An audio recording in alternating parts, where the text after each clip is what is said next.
Take my life and let it be consecrated, Lord, to Thee.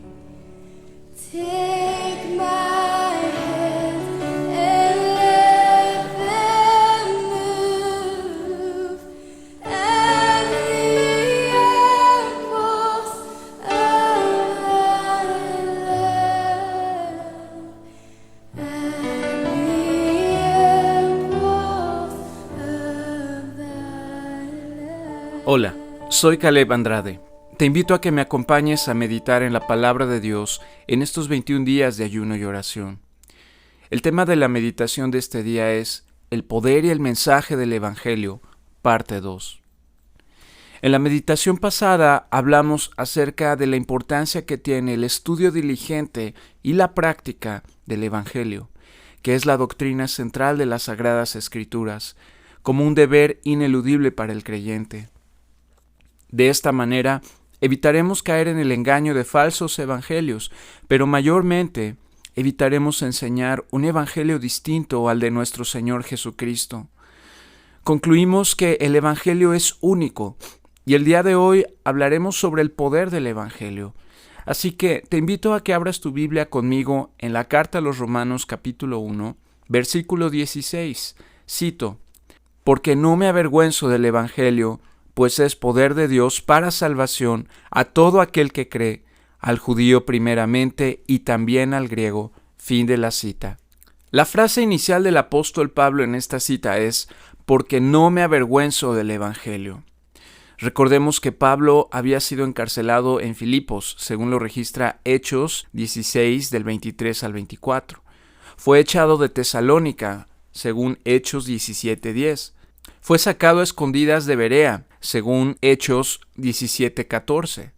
Lo menospreciaron y se burlaron de él en Atenas, según lo relata Hechos 17:32. Lo tomaron por loco en Corinto, según lo registra 1 de Corintios 1, 18 y 23, y apedreado en Galacia, según Hechos 14, 19. Con todo esto, ni la ridiculización, ni las críticas, ni la persecución física pudieron mitigar el deseo de Pablo de proclamar el Evangelio. ¿Cómo es posible que un hombre pudiese soportar todo esto y a pesar de ello continuar predicando el Evangelio, lo cual era la razón de su vituperio? La respuesta apostólica es sencilla: porque el Evangelio es poder de Dios para salvación a todo aquel que cree. La palabra que se traduce como poder en este pasaje es dunamis, una palabra griega, de donde se deriva también la palabra dinamita. La dinamita es un poderoso explosivo que se utiliza para partir rocas. Solo el Evangelio es poderoso para vencer la naturaleza pecaminosa del ser humano y darle una vida nueva, como lo expresa el libro del profeta Ezequiel, capítulo 11, versículos 19 y 20. Cito: «Y les daré un corazón, y un espíritu nuevo pondré dentro de ellos, y quitaré el corazón de piedra de en medio de su carne, y les daré un corazón de carne, para que anden en mis ordenanzas y guarden mis decretos y los cumplan, y me sean por pueblo, y yo sea ellos por Dios». Fin de la cita.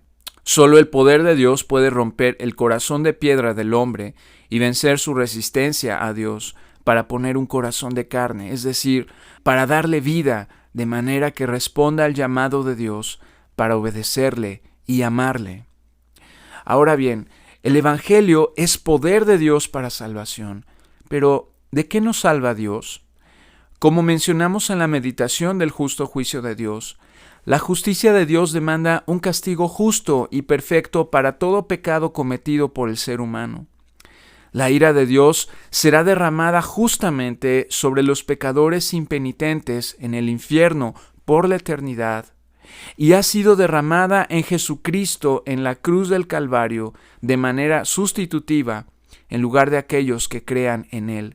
Así que, en primer lugar, Dios nos salva de su propia ira, como lo expresa Pablo en el capítulo 5, versículo 9 de la carta a los Romanos. Cito: «Pues mucho más, estando ya justificados en su sangre, por él seremos salvos de la ira. Fin de la cita.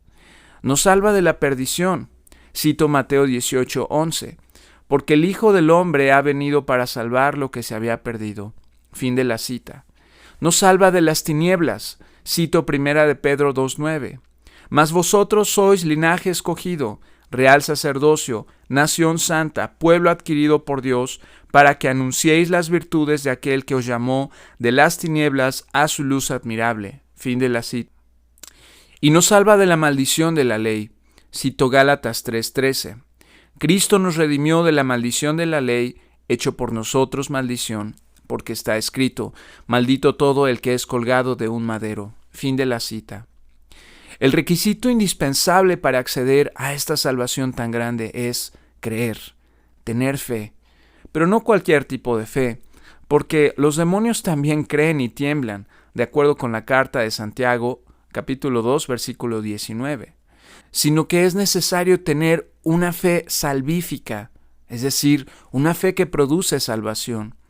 Esta fe es un don, un regalo que proviene únicamente de Dios, de acuerdo con la carta a los Efesios capítulo 2, versículos 8 al 9, cito, porque por gracia sois salvos por medio de la fe, y esto no de vosotros, pues es don de Dios, no por obras para que nadie se gloríe. Fin de la cita. La fe salvadora opera tanto en la mente como en el corazón. Decir que la fe es meramente un ejercicio intelectual sería reducir la fe a racionalismo, y por lo tanto el hombre no requeriría de la intervención divina para tener fe, pues la fe sería entonces el resultado de su razón únicamente, lo cual es totalmente falso. Pero lo cierto es que la fe es racional, pues en primer lugar es la mente la que entiende el Evangelio y la verdad acerca de Cristo.